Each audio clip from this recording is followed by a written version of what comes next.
Te wiki whakatairanga I te reo rota o Aotearoa.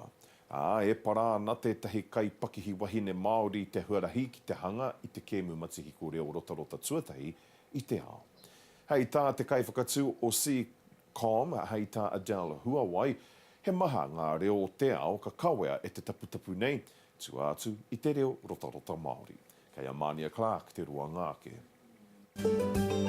Ko he tohu kaitia ki te kēmu matihiko reo roto hou I te ao, e hanga ana I te tauira nei.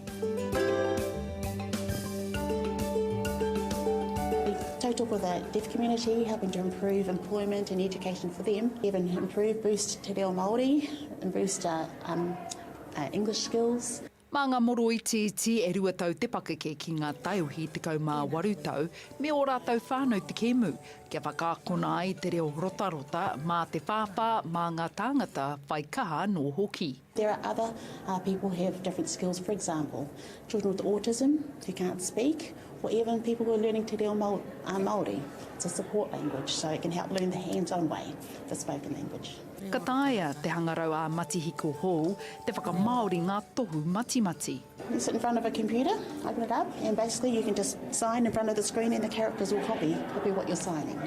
So you sign jump, the character will jump. If you sign hikoi or oma, it will copy what you're signing.